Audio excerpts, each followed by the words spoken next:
मुख्यमंत्री योगी आदित्यनाथ छेड़खानी का काम कर रहे हैं हर जगह। ऐसी कोई जगह नहीं है, मंदिर मस्जिद पर रोड़ा कर रहे हैं। बहुत मंदिरों में भी मुस्लिम समाज मंदिर बनाते हैं, हमारे काम बहुत करते हैं। अगर उनको हटा दिया जाएगा। नमस्कार, स्वागत है आप सभी का हिंदुस्तान 24 पर और मैं आप सबके साथ विपिन चौधरी। प्रयागराज में महाकुंभ शुरू होने वाला है, लेकिन उससे पहले ही सोशल मीडिया पर ये बात ज़बरदस्त तरीके से वायरल हो रही है। अग्नि अखाड़े की तरफ से भी ये स्पष्ट कर दिया गया है कि इस महाकुंभ में मुस्लिमों की एंट्री एक तरह से बैन है। मुस्लिम वहाँ पर दुकान वगैरह नहीं लगा सकते।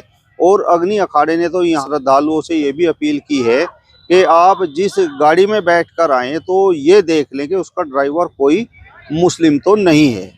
अब सवाल सबसे बड़ा यहाँ पर यह है कि ये महाकुंभ तो सदियों से लगता हुआ चला आ रहा है, तो अब की बार इस प्रकार के फरमान जारी करने के पीछे आखिर वजह क्या है? क्या मुस्लिमों को एक तरह से अलग थलग किया जा रहा है? आज इस बड़े ही महत्वपूर्ण विषय पर बातचीत करने के लिए हमारे साथ चौधरी वीरेंद्र सिंह गुर्जर जी मौजूद हैं, जो पथिक जनशक्ति पार्टी के राष्ट्रीय अध्यक्ष भी हैं। चौधरी साहब, बहुत बहुत स्वागत है आपका हिंदुस्तान 24 पर। आपका भी बहुत बहुत धन्यवाद जी, बहुत बहुत स्वागत। ये बात तो आपने भी सुन ली होगी कि महाकुंभ में मुस्लिमों की इस बार दुकानें नहीं लगेंगी और अग्नि अखाड़े ने ये भी अपील श्रद्धालुओं से की है कि आप जिस गाड़ी में बैठकर आएँ ये देख लें कि उसका ड्राइवर मुस्लिम तो नहीं है। अगर मुस्लिम है तो फिर आप उसकी गाड़ी में भी बैठ कर ना आए। ये बात तो पूरी दुनिया देख रही है विपिन जी, मैं नहीं, पूरी दुनिया, पूरा हिंदुस्तान देख रहा है। जिस तरह से मौजूदा सरकार, खास तौर से मुख्यमंत्री योगी आदित्यनाथ छेड़खानी का काम कर रहे हैं हर जगह। ऐसी कोई जगह नहीं है, मंदिर मस्जिद पर रोड़ा कर रहे हैं, ढूंढ ढूंढ कर उंगली लगाने का काम कर रहे, कहीं विवाद बन जा। अब कहीं विवाद नहीं बना तो अब यहाँ चले गए। ये यहाँ जो प्रयाग में जो नहान चल रहा है गंगा जी में, ये तो हजारों साल से चलता रहा, कभी आज तक विवाद नहीं हुआ। अब के विवाद जानबूझ के बनाने का जो काम किया जा रहा है, ये सरासर गलत है। हाँ, सुरक्षा के लिहाज से सही है, सुरक्षा रखो। कोई आतंकवादी, कोई इस तरह का जो वहाँ हमें आपस में लड़ाने का काम कर रहा है, उसकी सुरक्षा तो करना चाहिए, वो तो वहाँ तक वाजिब है। लेकिन एक धर्म को कह के कि वहाँ मुस्लिम धर्म का कोई आदमी नहीं आना चाहिए, ये टारगेट जो कर दिया। आप बताओ, जब वैष्णो देवी आप जाते हो, वहाँ जो यात्री हैं, जो चढ़ाई है ऊपर, यात्री खच्चरों पर बैठ कर जाते हैं वहाँ, और सारे खच्चरों का काम वहाँ मुस्लिम समाज के ही लोग करते हैं।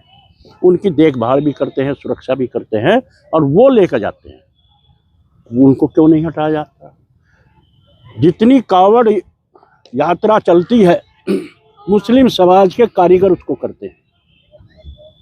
बहुत मंदिरों में भी मुस्लिम समाज मंदिर बनाते हैं, हमारे काम बहुत करते हैं। अगर उनको हटा दिया जाएगा तो यहाँ तो कारीगर भी नहीं है, काम करने वाले नहीं है, कहाँ तक हटाओगे आप? हाँ, गलत अगर कोई है, अगर गलत लगता हो, चाहे हिंदू हो चाहे मुसलमान हो, उस पर कानूनी कार्रवाई होनी चाहिए। लेकिन जिस तरह का वो खेल कर रखा है, जानबूझ के कर रखा है, इन्होंने आपस में लड़ाने का काम कर रखा है, नफरत फैलाने का काम कर रखा है। मैं तो और मेरी पथिक जनशक्ति पार्टी इसका घोर विरोध करते हैं। ये गलत है, सही नहीं है। मेरा सवाल आपसे ये है कि क्या इस देश की संस्कृति से हिंदू, मुस्लिम, सिख, ईसाई, इन सबको अलग अलग किया जा सकता है? बिल्कुल नहीं किया जा सकता। ये अखंड भारत है, इसमें हर धर्म के लोग हैं, हिंदू भी है, मुसलमान भी है, सिख भी है, बौद्धिस्ट भी है। और ये जितने भी धर्म है, चाहे सनातन धर्म से ही अलग हुए लोग हैं, हमारे भाई हैं।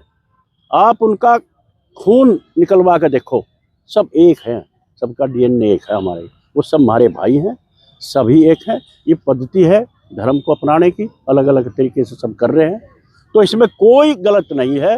हाँ, कोई गलत आदमी अगर बीच में है तो उसका इलाज करना चाहिए, वो इलाज करेगा। यहाँ का कंट्रोल करना चाहिए, यहाँ के प्रशासन को देखभाल करनी चाहिए। लेकिन जिस तरह की नफरत फैलाई जा रही है, योगी जी महाराज की तरफ से हो रहा है सारा खेल। 2027 इनको दिख रहा, तुम्हारे पैरों के तले से निकल गया। अब इसमें आपस में लड़ाने का काम जो कर रहे हैं, ये यहाँ की जनता समझ चुकी है, उत्तर प्रदेश की जनता समझ चुकी है योगी महाराज जी के कारनामे को, कि वो किस तरह से बौखला गया। वहाँ जा लिए, हिंदू मुसलमान को नहीं जाना है, कहीं मंदिर मस्जिद के नीचे मंदिर ढूंढ रहे हैं। क्या हो रहा है भाई, ये तो बड़ा गलत हो रहा है जी। इसका हमारे उत्तर प्रदेश की जनता को संभलना होगा, सोचना होगा, समझना होगा। ये देश के लिए, उत्तर प्रदेश के लिए बहुत ही घातक है, खतरा है। और योगी महाराज जी अगर रहे तो जरूर विवाद करेंगे, विवाद करने के पीछे पड़ रहे हैं, इससे हमें बचना चाहिए। चौधरी साहब, मेरा सवाल आपसे ये है कि क्या इस देश में मुस्लिमों के बिना हिंदुओं का और हिंदुओं के बिना मुस्लिमों का काम चल सकता है? नहीं चल सकता है, कोई बात नहीं है। आज पाकिस्तान की हालत देख लो आप, इस्लामिक कंट्री है, वहाँ की हालात देख लीजिए, वहाँ भूखे मरने के कगार पे हैं, कोई वहाँ जाना नहीं चाहता। हिंदुस्तान तो वो धरती है जहाँ लोग, दुनिया देखती है इसको आके, ये ऋषि महर्षियों की देश है हमारा। यहाँ तो सबका सम्मान है, ना हिंदू का काम मुसलमान से चलता है, ना मुसलमान का काम हिंदू से चलता है। अगर चलेगा तो छोटे छोटे वही रियासतें राजा रह जाएंगे, रजवाड़े। ये अखंड भारत का सपना आप छोड़ दीजिए। अखंड भारत में तो सबका सम्मान करना पड़ेगा। हम पीओ को कह रहे, पीओ के हमारा है, जम्मू कश्मीर का जो हिस्सा पाकिस्तान में है वो हमारा है। अगर पीओ के हमारे हिंदुस्तान में आवेगा तो मुसलमान हैं उसमें, तो सारे इस्लाम धर्म को मानने वाले हैं, उनको आप कहाँ निकाल दोगे? तो कैसे काम चल जाएगा? अखंड भारत का सपना हमारा देश देखता है। अखंड भारत में सभी जाति धर्म के लोग हैं और हमेशा रहेंगे, रहते आए हैं, इन्हें कोई नहीं हटा सकता। योगी जी महाराज भाई भाई से लड़ाने का काम कर रहे, जातियों से लड़ाने का काम कर रहे, और यहाँ हिंदू मुसलमान को लड़ाने का काम कर रहे। कब कहाँ तक लड़ जाएंगे? अखंड भारत का सपना है या हिंदू राष्ट्र का सपना है? हिंदू राष्ट्र, जो हिंदू राष्ट्र कर रहे हैं ना जी, वो पागलपन से कर रहे हैं। वो पागल दिवालिया हो गया उनका दिमाग, वो अपनी दुकान चलाना चाहते हैं। कुछ हिंदुओं में इस तरह के लोग हैं जो दुकान चलाना चाह रहे हैं, कुछ मुसलमानों में इस तरह के लोग हैं वो दुकान चलाना चाह रहे हैं। लेकिन आम जनता जो 140 करोड़ की जनता है, उनमें सिर्फ आधा % से भी कम है लोग जो ये हिंदू हिंदू हिंदू हिंदू फला फला फला करते फिर रहे हैं। ये सर्वनाश करने की फिराक में है। अखंड भारत का सपना है, अखंड भारत रहेगा। और अगर हम सब एक जगह इकट्ठे होकर इस अखंड भारत को मजबूत करेंगे तो एक दिन मैं आपको दिखा दूंगा जी, यही जगह होगी, यहाँ आइयो आप। पाकिस्तान और बांग्लादेश खुद कहेंगे कि हम भी भारत का हिस्सा बनना चाहते हैं, हम तो उसी में ठीक रहेंगे, वही हमारा हिस्सा है और वहीं हम रहना चाहते हैं।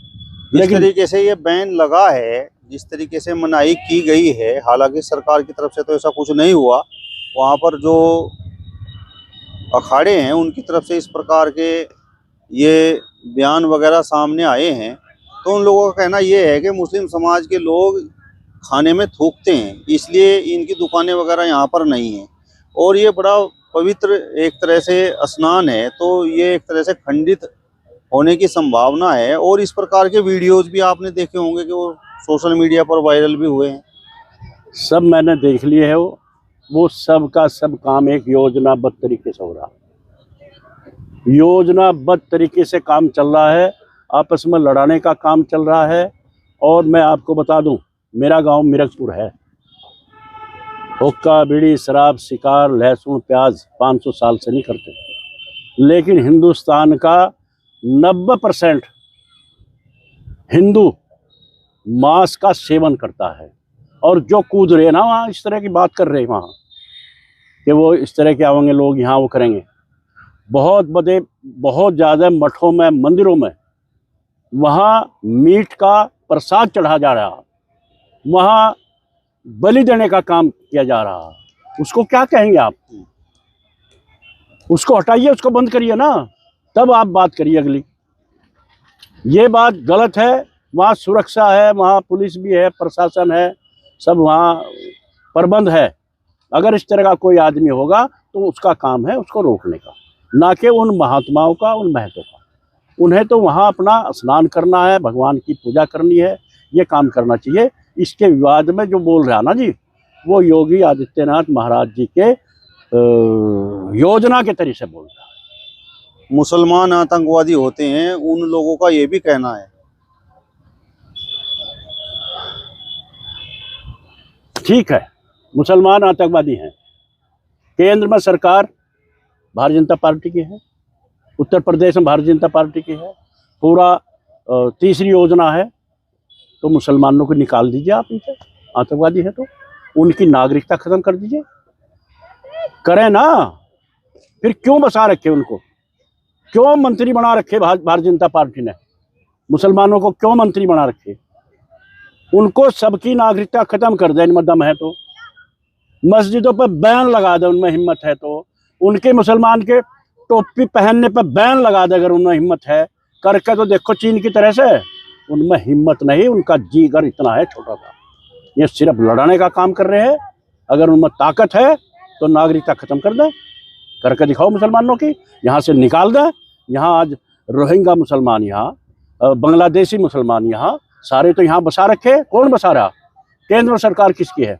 कौन दोषी है इसका? वो दोषी हैं, और उन्हें देश कभी माफ नहीं कर सकता। इतना बड़ा गलत काम वो करने जा रहे। मैं आपके माध्यम से फिर यही बात कह रहा देश की जनता से, भाई मैं कहना चाहता हूँ वीरेंद्र गुर्जर, पूरे देश की जनता से, सभी जाति धर्म के लोगों से, देश आपका है, इकट्ठे हो जाओ। इनकी चाल को समझ लो। ये लड़ाने का काम कर रहे हैं, देश को खत्म करने का काम कर रहे हैं, देश को बांटने का काम कर रहे हैं। हमारा अखंड भारत है, अखंड भारत रहेगा, इसे कोई रोक नहीं सकता, और हम सब मिलजुल कर रहने का काम करेंगे। चलिए, तो पथिक जनशक्ति पार्टी के राष्ट्रीय अध्यक्ष चौधरी वीरेंद्र सिंह गुर्जर जी को आपने सुना।